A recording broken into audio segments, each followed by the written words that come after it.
Hello दोस्तों, आपका डर कैफे में स्वागत है।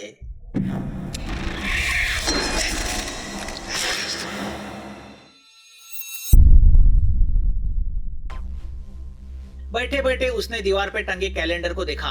अगले महीने का पहला शुक्रवार आने के लिए अभी 20 दिन बाकी थे। वो घर में बैठे बैठे तंग आ चुका था। उसे इंतजार था शुक्रवार का, जब मुंडे का बाजार जमा होता है। नई लड़कियां, नया मजा। उसके लिए अब वह एक खेल बन चुका था। वह उत्तेजित होके हंसता है। ऋषिकेश इंटरनेट पे शैतान को जागरूक करने वाले मंत्र के बारे में रिसर्च करता है, मगर उसके हाथ कुछ नहीं लगता। तब वह उन कम्युनिटी में मैसेज छोड़ता है जो शैतान, डीमन और जीन पे रिसर्च करते हैं। ऋषिकेश उन कम्युनिटी में मेंबर है। वहाँ लोग अपने अनुभव शेयर करते हैं। रात को सौरभ ऋषिकेश को बताता है कि रूपाली पिछले महीने ज्यादा कहीं बाहर नहीं गई थी, बस ट्रेन से कॉलेज जाती थी और एक बार रविवार को नीलेश से मिलने लेक के पास गई थी। वहाँ गणपति मंदिर के यहाँ वो मिला करते थे और एक हफ्ते पहले वह मुंडे के बाजार गई थी। उसने सुनीता को भी बुलाया था, मगर वो किसी काम की वजह से जा नहीं पाई थी। मुंडे का बाजार? सौरभ की बातें सुनकर ऋषिकेश उससे पूछता है। हाँ, हर शुक्रवार को मुंडे में सप्ताह का बाजार होता है। आसपास के गांव वाले चीजें बेचने खरीदने के लिए वहाँ जमा हो जाते हैं। बहुत मजा आता है। सौरभ की बातें सुनकर ऋषिकेश के चेहरे पे मुस्कुराहट आती है। यस, शुक्रवार का बाजार, यही वो जगह है जहाँ वह अपनी शिकार ढूंढता होगा। हमें उसे भी वहीं पे ढूंढना होगा। सौरभ शौक होकर ऋषि को देखता है और पूछता है, मगर ऋषि, यह बहुत मुश्किल है। बाजार में इतनी भीड़ होती है कि एक खास शख्स को ढूंढना जिसका चेहरा ठीक से हमें पता भी नहीं, यह इम्पॉसिबल है। हाँ सर, क्लिप में भी उसका चेहरा हमें ठीक से दिख नहीं रहा और जहाँ तक मुझे लगता है वो अपना गेटअप, पहनावा सब बदल के आता होगा। इरावती ऋषिकेश से कहती है तो उस पर ऋषिकेश उससे कहता है, हाँ, मगर उसकी खोज एक ही है, जवान कुमारी लड़की। उस बाजार में जवान लड़कियाँ भी बहुत होगी। हाँ, मगर जो हजारों में खूबसूरत दिखे ऐसी एक ही होगी। सौरभ और इरावती दोनों कंफ्यूज होकर ऋषिकेश को देखने लगते हैं। कोसाबी में फिर से बारिश ने जोर पकड़ा था, जिसकी वजह से अगले सप्ताह बाजार नहीं होने वाला था। यह ग्राम पंचायत ने नोटिस निकाली थी। ऋषिकेश को और अभ्यास करने का वक्त मिला था। अब रूपाली को गायब होके लगभग 3 हफ्ते होने आए थे। अगले महीने का पहला शुक्रवार बस आने वाला ही था। ऋषिकेश जानता था उस शुक्रवार को वो लड़का जरूर उस बाजार में आएगा, क्योंकि लड़की का चयन करने के लिए उसे वक्त की जरूरत थी और दूसरे शुक्रवार को वह किसी भी हालत में वो लड़की को उठाता ही था। ऋषिकेश के मन में रह रह के 2 सवाल आ रहे थे। एक तो वो लड़का हर महीने के पहले या दूसरे शुक्रवार को ही लड़कियां क्यों उठाता है, तीसरे चौथे क्यों नहीं, या किसी महीने ब्रेक क्यों नहीं लेता। दूसरी ये कि वह दूर जंगल में बैठ के गांव की लड़की को अपने वश में कैसे करता है, क्योंकि ऋषिकेश के अभ्यास के अनुसार अगर किसी पे इस तरह से काला जादू करना है तो उस व्यक्ति के शरीर की किसी चीज जैसे बाल, नाखूनों को हासिल करना जरूरी है। उस हासिल की गई वस्तु को मंत्र पढ़कर वह चुड़ैल को आदेश देता होगा, मगर वह लड़का उस लड़की की यह सब चीजें कैसे हासिल करता होगा।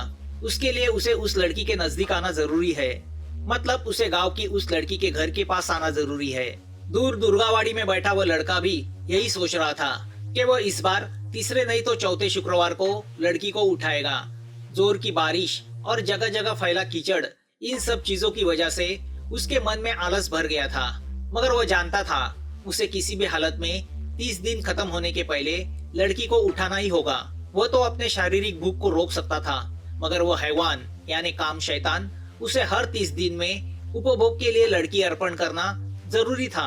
अगर वो लड़का ऐसा नहीं करता तो वह शैतान उस लड़के को टॉर्चर करना शुरू करता, उसका खून पीता, उसे चाबुक के फटके मारता, उसके नाखून उखाड़ता। शैतान को जागरूक करने की वो कीमत थी। काले मंत्र से पाए गए हर वरदान के पीछे एक श्राप छुपा हुआ होता है, जो उस लड़के को शैतान को बुलाने के बाद पता चला था।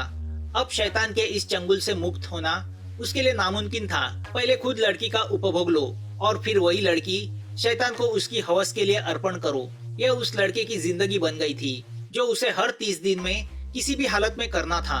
वो लड़का कुछ सोच के सामने रखी स्कॉच की बोतल हटाता है, क्योंकि कल शुक्रवार है। जल्दी सो जाएंगे तो जल्दी उठेंगे और फ्रेश रहेंगे। सिर्फ लड़की को पसंद ही नहीं करना है, बल्कि उसका पीछा करके उसके मासिक स्त्राव का खून भी प्राप्त करना है। यह काम भी उसे करना पड़ता था, क्योंकि वह जिस शैतान की आराधना कर रहा था वो काम पिशाच शैतान था। वह सिर्फ वर्जिन लड़की के मासिक स्त्राव के खून से ही सक्रिय होकर जागरूक होता था। लड़का घड़ी में देखता है, शाम के 6 बज रहे हैं। वह लड़का सुबह का बचा कुचा खाना खा के बिस्तर पकड़ लेता है।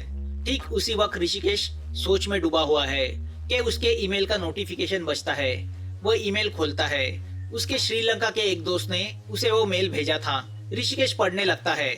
उसमें लिखा होता है, जिस मंत्र शक्ति से शैतान को जागरूक किया जाता है उस मंत्र को काम सिद्धि मंत्र कहते हैं, और जो शैतान जागरूक होता है उसे काम पिशाच्य शैतान कहते हैं। इस मंत्र के 6 अध्याय है। सभी अध्यायों का पठन करने के पहले जिस मंदिर में शैतान को बुलाना है उस मंदिर की देवी की पूजा की जाती है। प्रथम अध्याय, शैतान की स्थापना। काम पिशाच्य शैतान को कहीं भी स्थापित नहीं किया जा सकता। उसे स्थापित करने के लिए किसी काल देवता का मंदिर चुनना जरूरी होता है। वहीं पे मंत्र का पठन करके शैतान को जागरूक किया जा सकता है। सबसे पहले जिस स्त्री के साथ मांत्रिक को संभोग करना है उस लड़की के मासिक स्त्राव का खून प्राप्त करना पड़ता है। उसके लिए वो लड़की वर्जिन होना जरूरी है, क्योंकि शैतान दूषित खून स्वीकार नहीं करता। दूसरा अध्याय, पिशाच्य जागरूक मंत्र। इसमें किसी मिट्टी की गुड़िया को उस वर्जिन लड़की के मासिक स्त्राव का खून लगाकर मरे हुए किसी औरत के हड्डियों का पाउडर लगाया जाता है। फिर दूसरे अध्याय के मंत्र का पठन किया जाता है, जिसमें जिस औरत की हड्डी के पाउडर का इस्तेमाल किया जाता है वह औरत चुड़ैल बन के आती है और अपने मालिक ने गुड़िया पे जिस लड़की का खून लगाया है उसे लाने जाती है। यह सिर्फ गुरुवार रात 12 बजे के बाद यानी शुक्रवार के दिन ही संभव है, क्योंकि शुक्रवार उस देवी का दिन होता है। तीसरा अध्याय, सम्मोहन मंत्र। सम्मोहन मंत्र का घोष यानी चैंटिंग करने से पाताल में सोया हुआ शैतान अपनी निद्रा से जाग जाता है। वह उस चुड़ैल को ताकत प्रदान करता है, जिससे उस चुड़ैल का रास्ता कोई ताकत नहीं रोक सकती। बराबर 12 बजने के बाद उस चुड़ैल का आत्मा उस लड़की के शरीर में प्रवेश करता है और उस लड़की को मांत्रिक ने बुलाई हुई जगह पे लेके आता है। चौथा अध्याय, शक्ति जागरूक मंत्र। इस मंत्र का उच्चारण करके मांत्रिक अपने साथ लाए हुए उस वर्जिन लड़की का खून हवन कुंड में डालता है, जिससे पाताल का शैतान पृथ्वी का कवच फाड़कर हवन कुंड में प्रकट होता है। वह सम्मोहित करके लाई हुई स्त्री के शरीर से चुड़ैल की आत्मा को बाहर निकालता है। पांचवा अध्याय, काम तृप्ति मंत्र। इस मंत्र का पठन करके हवन कुंड की विभूति को उस स्त्री के मुंह में डाला जाता है, जिससे उस स्त्री के शरीर में कामुक भावनाएं उभरने लगती है। वह अपना सब कुछ उस मांत्रिक पे न्योछावर करने के लिए राजी हो जाती है। स्त्री के इस अवस्था में मांत्रिक उससे संभोग करके अपने शरीर की आग बुझाता है। अपनी काम तृप्ति के बाद मांत्रिक को उस स्त्री को शैतान के हवाले करना पड़ता है। यह उस शैतान को बुलाने का मुआवजा होता है। शैतान उस स्त्री के साथ संभोग करके अपनी काम तृप्ति प्राप्त करता है। अपनी काम वासना शांत करने के बाद वह शैतान उस लड़की का खून प्राशन करता है। काम सिद्धि मंत्र का आखिरी यानी छठा अध्याय, शैतान विनाश मंत्र। यह सबसे महत्वपूर्ण अध्याय है। इस मंत्र के उच्चारण से बुलाए गए शैतान को फिर से पाताल भेजा जाता है और वहां उसे निद्रा के अधीन किया जाता है।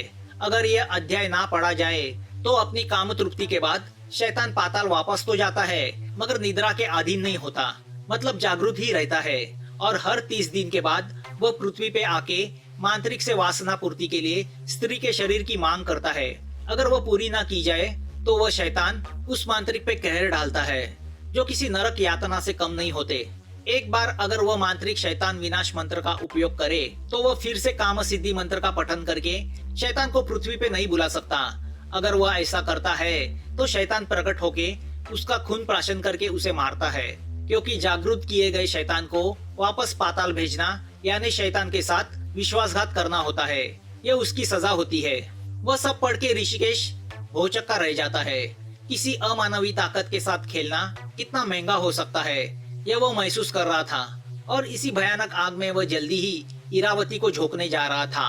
यही उसके दिमाग में प्लान चल रहा था। इस कहानी का अगला पार्ट जल्द आपके सामने आ जाएगा।